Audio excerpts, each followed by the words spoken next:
Hello dears, welcome back. അപ്പം നമ്മൾ ഇന്ന് ഡിസ്കസ് ചെയ്യാൻ പോകുന്നത് cell the unit of life, ആ ഒരു പെർട്ടിക്കുലർ ചാപ്റ്ററിൽ നിന്ന് വന്നിട്ടുള്ള ഒരു മാച്ച് ദ ഫോളോയിങ് ക്വസ്റ്റൻ ആണ്. പ്രീവിയസ് ഇയറിലൊക്കെ നമ്മളോട് ചോദിച്ചിട്ടുള്ള ഒരു ക്വസ്റ്റൻ ആണ്. അപ്പോൾ ഈ ഒരു പാർട്ടിൽ നിന്ന് നമുക്ക് എപ്പോഴും ക്വസ്റ്റ്യൻസ് എക്സ്പെക്ട് ചെയ്യാം. നമ്മുടെ സെൽ ഓർഗനൽസിന്റെ ആ ഒരു പെർട്ടിക്കുലർ കാര്യങ്ങളാണ് ഇവിടെ കൊടുത്തിരിക്കുന്നത്. അപ്പോൾ ലിസ്റ്റ് 1 ലിസ്റ്റ് 2 അല്ലെ കോളം 1 ആൻഡ് കോളം 2 നമുക്ക് കാണാം. അപ്പോൾ കോളം 1 ഡിഫറെന്റ് ആയിട്ടുള്ള സെൽ ഓർഗനൽസ് കൊടുത്തിട്ടുണ്ട്. കോളം 2 ആക്ച്വലി അവരുടെ ആ ഒരു ഫംഗ്ഷൻസ് ആണ് കൊടുത്തിരിക്കുന്നത്. അപ്പൊ നമുക്ക് പെട്ടെന്ന് നോക്കാം. സിമ്പിൾ ആയിട്ടുള്ള ഒരു ക്വസ്റ്റൻ ആണ്.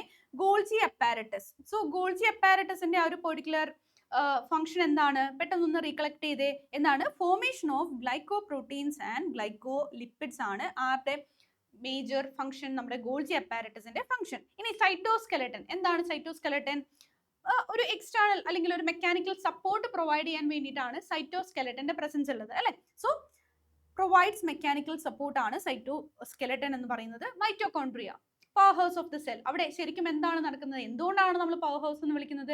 ATP പ്രൊഡക്ഷൻ നടക്കുന്നതുകൊണ്ടാണ് അല്ലെ.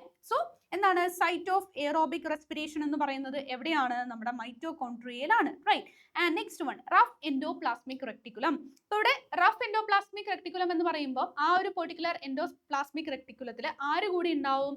നമ്മുടെ റൈബോസോംസ് കൂടി ഉണ്ടാവും അല്ലെ. റൈബോസോംസ് അറ്റാച്ച്ഡ് ആയിട്ടുള്ളവയാണ് നമ്മൾ റഫ് എൻഡോപ്ലാസ്മിക് റെക്ടിക്കുലം എന്ന് പറയുന്നത്. അപ്പം ഈ ഒരു റഫ് എൻഡോപ്ലാസ്മിക് റെക്ടിക്കുലത്തിന് ഒരു എക്സ്ട്രാ ഡ്യൂട്ടി കൂടി ഉണ്ട്. എന്താണത്?